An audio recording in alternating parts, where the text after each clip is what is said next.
Hello student, তোমাদের সকলকে স্বাগত জানাই। আমি তোমাদের এম স্যার। আজকে ফ্রেশারদের শুধু মোয়ার মতো ঝুলিয়ে দিল, শুধুমাত্র এই এসএসসি দুর্নীতির কারণে তোমরা কিন্তু চান্সটা আর পেলে না। আর যারা চান্স পেয়েছে তাদেরকে তো বলবোই, তার আগে বলে রাখি যে তোমাদের মধ্যে অনেকেই আছে যে যারা 1-2 নম্বরের জন্য কিন্তু ডাক পায়নি। তারা এখন কি করবে বলো, ঠিক না? এবং সেকেন্ড লিস্ট কি বেরোবে 9-10 এর, 11-12 এর তো বেরোবে না, সেটা শিওর। 9-10 এর কি বেরোবে সেটাও তোমাদের সামনে তুলে ধরবো। তার আগে আবার অনেকেই বুঝতে পারছো না যে এসএসসির খেলা শুরু করে দিয়েছে। কেননা যারা অযোগ্য মানে দাগি কিংবা টেন্টের শিক্ষক যারা আছে, তোমরা কি ভাবছো ওরা বাদ পড়বে? না, অন্য কোনো ভ্যাকেন্সি বের করার সঙ্গে সঙ্গে কিন্তু তাদেরকে আবার জয়েন করিয়ে দেওয়া হবে। ঠিক আছে, এসএসসি কিংবা রাজ্য সরকার তাদেরকে কিন্তু চাকরিটা, তোমরা ভাবো না যে ওরা ডিবিতে বাদ পড়ছে অযোগ্য বলে। না, অযোগ্য হোক গা, কিন্তু আমাদের শিক্ষামন্ত্রী ব্রাত্য বসু কি বলেছিলেন যে আমরা স্বচ্ছতার সাথে আমরা শিক্ষক নিয়োগ করতে চাই, তাই সময় নিতে চাইছি সুপ্রিম কোর্ট থেকে। সেটা ঠিক আছে, মানা যায়। এবং বলেছেন যে 2016 প্যানেল থেকে যারা বাতিল হয়েছেন তাদের সবাইকে যাতে কেউ না যাতে বাদ হয়। তাহলে 2016 সালের প্যানেলে তো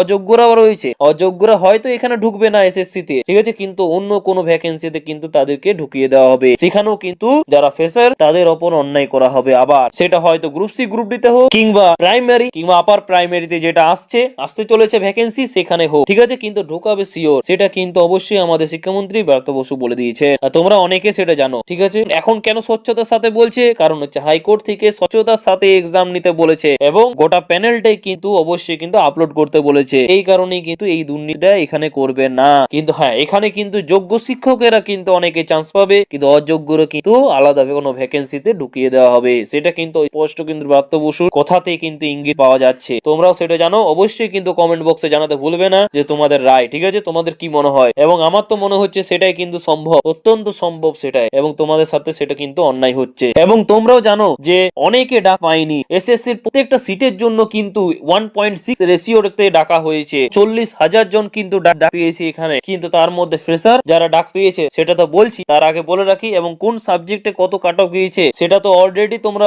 অনেকেই জানো। আর তোমরা জানো যে আমি একটা কাট অফ দিয়েছিলাম, সেটা তো কিন্তু অনেকেই 11-12 এবং 9-10 এরটাও কিন্তু মিলেছে, শেষ পর্যন্ত এক্সপেক্টেড কাটটা মিলেছে। কিন্তু সেটা দেখে পরে আমি কিন্তু খুশি নয়, কেননা এখানে ফ্রেশারদের জন্য কিছুই রইলো না। তাই তোমরা দেখবে ফ্রেশারদের নিয়ে কেউ কিছুই বলছে না, সবাইকে এবার কোর্স দিচ্ছে ইন্টারভিউতে জন্য কিভাবে প্রিপারেশন নেবে। ঠিক আছে, কারা ডিবিতে ডাক পেলে অবশ্যই কমেন্টে জানাও। অনেকে আমি দেখতে পাচ্ছি যে অনেক কিছু বলছে, ঠিক আছে, কিন্তু বলতে হবে, কিন্তু একটা জিনিস বলছে না, সেটা হচ্ছে ফ্রেশারদের নিয়ে। ফ্রেশারদের নিয়ে কিন্তু তারা কিছু মন্তব্য করছে না, কম মন্তব্য করছে, হয়তো ঢিলা হয়ে গেছে সেখানে। ফ্রেশারদের নিয়ে কিন্তু কেউ বলুক, কেউ কিন্তু বলছে না। সেটা তোমরাও সেটা বুঝতে পারছো। এখন তোমরা কিন্তু অসহায় হয়ে গেছো, সেটা আমি জানি। আমি ভিডিওর মাধ্যমে যাতে সবার কাছে এই ইনফরমেশনটা যায়, এই জন্য কিন্তু আমরা এই ভিডিওটা তোমাদের জন্য বানিয়েছি। আর অত্যন্ত কিন্তু জরুরি, সবাইকে শেয়ার করো। চলো এবার জেনে নেবো। আর অনেকের কাট অফ কিন্তু মিললেও, ঠিক আছে, খুশিতে বলছে যে আমার কাট অফ মিলে গেছে, বলছি যে আমারটাও মিলেছে, কিন্তু এটা ঠিক নয় যে এটা খুশি হওয়ার কিছু আছে, কারণ এখানে অনেক ফ্রেশার কিন্তু বাদ পড়ে গিয়েছে, সেটাও তোমরা অনেকেই জানো। এবং এখানে কিন্তু একটা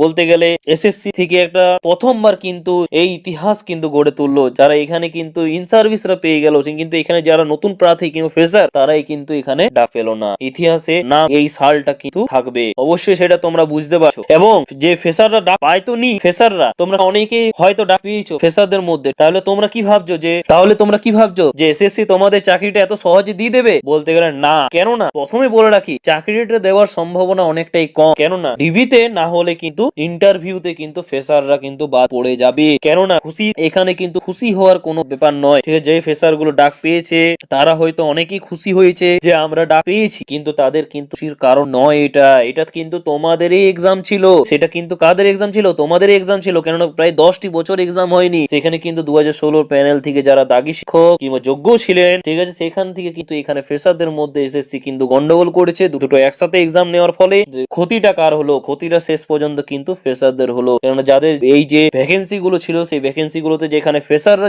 যোগদান দিত, মানে যোগ হতো ভ্যাকেন্সিতে, কিন্তু সেখানে কারা যোগ হলো? সেই সার্ভিসরা পেয়েছে। সেটাতে কোনো আপত্তি নেই, কিন্তু যারা সিট কেন বাড়ালো না, শূন্য পদ কেন বাড়ালো না? যেহেতু এখানে ফ্রেশাররা অনেকেই আছে, তাদের জানা সত্ত্বেও কিন্তু তারা বলছে যে না, আমরা ইন সার্ভিসে যারা আছে, মানে যারা যোগ্য শিক্ষক, তাদেরকে যাতে কোনো বাদ না যায়। ঠিক আছে, তারা বাদ না যায়, কিন্তু তাহলে ফ্রেশারদের জন্য কেন ভাবছে না আমাদের মুখ্যমন্ত্রী ব্রাত্য বসু? সেটাও কিন্তু তোমরা অবশ্যই কমেন্ট বক্সে জানাও। এবার চলে আসি যে তোমরা কেন ডাক পাবে না। স্যার আমরা ফ্রেশার, আমরা তো ডাক পেয়েছি, তাহলে আপনি কেন বলছেন যে তোমরা চাকরিটা সুনিশ্চিত করতে পারবে না? সেটা হচ্ছে, কারণটা হচ্ছে এক্সাম্পল স্বরূপ আমি বলে দিই তোমাদেরকে, যে 800টা যদি তোমাদের কোনো একটা সাবজেক্টে যদি সিট থাকে, সেখানে কিন্তু 1400 থেকে 1500 জনকে কিন্তু ডাকা হয়েছে প্রায় 600 থেকে 700 জনকে, ঠিক আছে। তার মানে বুঝতে পারছো এক্সট্রা ডাকা হয়েছে, মানে 1.6 রেশিও। সেখানে কিন্তু কারা বাদ যাবে? ইন সার্ভিসে যারা আছে মানে যোগ্য শিক্ষক, সেখানে কিন্তু যোগ্য শিক্ষকেরা বাদ যাবে না। কেননা আমাদের শিক্ষামন্ত্রী ব্রাত্য বসু বলেছেন যে যারা যোগ্য শিক্ষক তাদেরকে আমি লক্ষ্য রাখছি যাতে তারা কেউ বাদ না হয় বা বাতিল না হয়। তাহলে তোমরা বুঝতে পারছো তাহলে কারা বাদ হবে? ফ্রেশাররা বাদ হবে।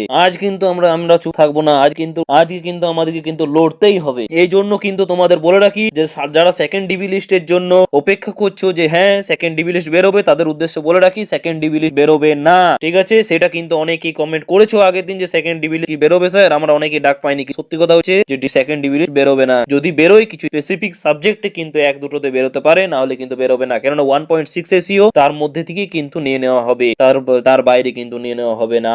এবার চলে আসি, তোমরা অনেকেই হয়তো কাট অফ নিয়ে আমাকে অনেক মন্তব্য করেছো, ঠিক আছে। সেটা কিন্তু আমরা জানি, সেটা কিন্তু আমি কিছু বলতে চাই না সেই বিষয় নিয়ে। কেননা তোমরা অনেকের হয়তো ভিডিও দেখে কিন্তু বিভ্রান্ত হয়েছো, এবং আমরা কিন্তু অ্যানালাইসিস করেই কিন্তু কাট অফটা বানিয়েছিলাম, তাই অনেকটাই কিন্তু মিলেছে, সেটাও তোমরা দেখেছো। সেটা আমি কোনো কিন্তু গর্ব করতে পারছি না। কেন গর্ব করতে পারছি না? কেননা এখানে তোমরা বুঝতে পারছো, আবারও বলছি যে ফেসাররা ডাক পায়নি, ঠিক আছে। কেননা এখানে কিন্তু অনেকের কিন্তু বলতে গেলে ক্ষতি হয়েছে, ঠিক আছে। এটা কিন্তু অবশ্যই। আর হ্যাঁ, তোমাদের উদ্দেশ্য বলি যে আগামী 18ই ডিসেম্বর, ঠিক আছে, একটা মহা আন্দোলন কিন্তু হতে চলেছে, সেটা কিন্তু ফ্রেশারদের তরফ থেকে, ঠিক আছে। কারণ যোগ্য শিক্ষকেরা সবাই কিন্তু পেয়ে গিয়েছে চাকরিতে।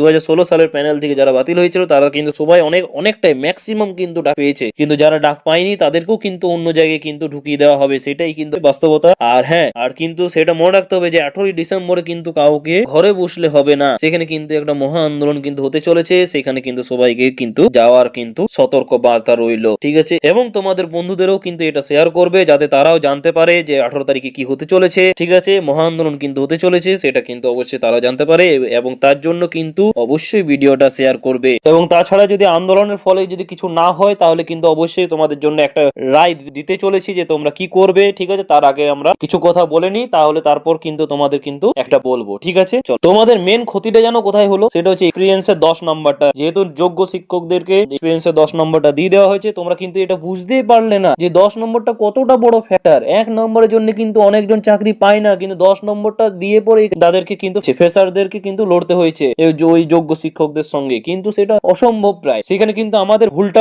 সেই ভুলটা কি? সেই ভুলটা হচ্ছে জানো তো, আমাদের সবার ভুলটা কোথায় হয়েছে? সেটা কি? সেটা হচ্ছে আন্দোলনের দাবিটা নিয়ে। যদি আমরা এই দাবিটা রাখতাম যে হয়তো 1 লক্ষ শূন্য পদ বাড়াতে হবে, নইলে থার্ড এসএলএসটির জন্য এখনই ঘোষণা করা হোক, যারা ফ্রেশার ক্যান্ডিডেট সেখানে কি চান্সটা কিন্তু পেয়ে যাবে। এটা কিন্তু তোমরাও বুঝতে পারছো এখন যে এটা কিন্তু যারা যোগ্য শিক্ষক 2016 প্যানেল থেকে বাতিল হয়েছে তাদের জন্যই কিন্তু এই সিট গুলো বরাদ্দ হয়ে গেছে বা বরাদ্দ ছিল, ঠিক আছে। এবং এসএসসিও তাই চাইছে, এবং আমাদের রাজ্য সরকারও কিন্তু তাই চাইছে। তোমরাও বুঝতে পারছো সেটা। কিন্তু থার্ড এসএলএসটিটা এখন থেকে কিন্তু কাজ শুরু করতে হবে, এবং আমাদের যে 18ই ডিসেম্বরে যে আন্দোলনটা হবে সেখানে কিন্তু এই দাবিটা তুলতে হবে। এই দুটো দাবি মাস্ট। সেটা হচ্ছে 1 লক্ষ শূন্য পদ এখনই একদম বাড়াতে হবে, নাহলে থার্ড এসএলএসটির জন্য এখনই ডেট কিন্তু ঘোষণা করা হোক। তা না হয় তাহলে কিন্তু হাইকোর্টের কিন্তু দ্বারস্থ হও তোমরা, ঠিক আছে। থার্ড এসএলএসটির জন্য ভালো করে শুনবে কথাটা, থার্ড এসএলএস, ঠিক আছে, বারবার বলছি, থার্ড এসএলএসটির জন্য একটা কিন্তু ডেট, স্পেসিফিক ডেট কিন্তু জানিয়ে দেওয়া হোক এসএসসির তরফ থেকে। এবং এখন থেকে খুঁজুক কত সিট এখন ফাঁকা আছে, কেননা আমাদের বলা আছে যে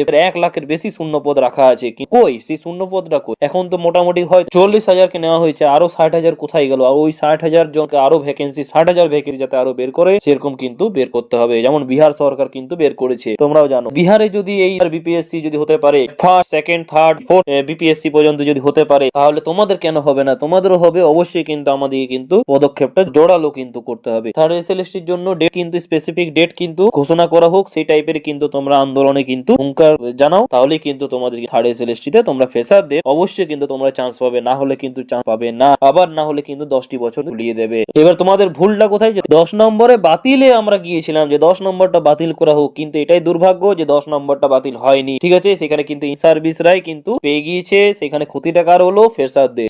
তোমরা বুঝতে পারছো এখানে ভুল হয়েছে। এখানে আমাদের দাবিটা থাকা দরকার থার্ড এসএলএসটি নিয়ে, না হলে শূন্য পদ, 1 লক্ষ শূন্য পদ, না হলে থার্ড এসএলএ নিয়ে আমাদের দাবিটা হওয়া দরকার। কিন্তু আমাদের দাবিটা কি? এক্সপিরিয়েন্সের 10 নম্বরটা দেওয়া যাবে না, সেখানে ভুল হয়েছে, ঠিক আছে। সেটা অবশ্যই মানছি যে এখানে কেন দিয়েছে সেটা ফ্রেশারদের আমরা বুঝতে পারি, কিন্তু কিচ্ছু করা যাবে না। এটা হাইকোর্টের নির্দেশেই কিন্তু এটা হতে চলেছে। আর তোমরা অনেকেই চিন্তিত যে আর কি এসএলএসটি ফর্ম বেরোবে, সেটা কিন্তু অবশ্যই কিন্তু আশাই থেকে গেল, কেননা কোনো ঠিক নেই যে তোমাদের আবার কি এসএলএসটি ফর্ম ফিল আপ হবে না, সেটা কিছু জানা যাবে না। এবং 18ই ডিসেম্বর সবাইকে কিন্তু আহ্বান জানাচ্ছি, প্লিজ এসো, ঠিক আছে। এবার জেনে নেবো তোমরা যে যেটা বলেছিলাম যে তোমরা কি করবে এখন, তাহলে এই দুর্নীতিগ্রস্ত প্যানেলটাই থেকে আবার নিযুক্তি হয়ে গেল, ঠিক আছে, সেই রিকোয়ারমেন্ট যারা যোগ্য শিক্ষক ছিলেন তারা কিন্তু ফ্রেশারদের কিছু তো হলো না, সেটা তো বলেই গেলাম। আর অবশ্যই তোমরা কিন্তু কমেন্টে জানাও। তাছাড়া তোমাদের এবারে করণীয় কি, সেটা হচ্ছে বিপিএসসি তৈয়ারি 4, ঠিক আছে, বিপিএসসি 1 হয়েছে, তৈয়ারি 1, বিপিএসসি তৈয়ারি 2 হয়েছে, বিপিএসসি তৈয়ারি 3 হয়েছে। এবারে তোমাদের কিন্তু বিপিএসসি তৈয়ারি 4.0 বেরোবে, সেখানে কিন্তু ফর্ম ফিল আপ করো, সেখানে কিন্তু একদম দুর্নীতি মুক্ত কিন্তু নিয়োগ প্রক্রিয়াটা সম্পূর্ণ হবে, ঠিক আছে, সেখানে কিন্তু করতে পারো বিহারে।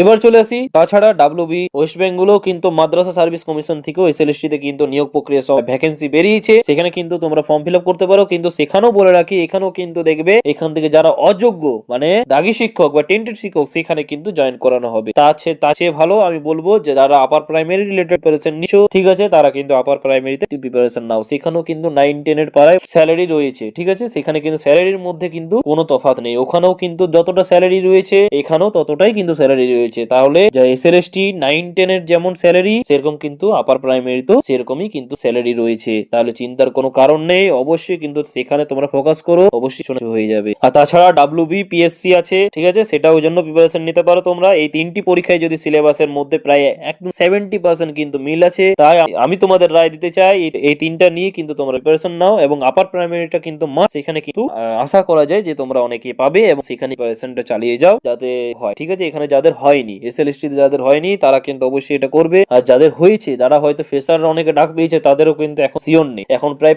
600 জন কিন্তু বাদ পড়বে ওখান থেকে, কেননা যারা ইন সার্ভিস আছে তাদেরকে আগে প্রায়োরিটি দেওয়া হবে, তার বাদে কিন্তু ওখান থেকে ফ্রেশারদেরকে নেওয়া হবে। তাহলে বুঝতে পারছো, সেখানেও কিন্তু ইন সার্ভিসরাই জয়েন করবে। এবং ঠিক আছে, এই বলে শেষ করলাম। আশা করছি তোমাদের হয়তো ভিডিওটা ভালো লেগে হবে, এবং ভিডিওটা ভালো লাগলে অবশ্যই কিন্তু শেয়ার করবে অন্তত, ঠিক আছে, তোমরা লাইক করবে না, অবশ্যই কিন্তু শেয়ার করবে এবং সাবস্ক্রাইব করে নেবে। কিন্তু এসএলএসটি সংক্রান্ত কিছু আপডেট আছে, অবশ্যই তোমরা তোমাদের সামনে কিন্তু তুলে ধরবো। থ্যাংক ইউ, পাশে থাকবেন, সুস্থ থেকো।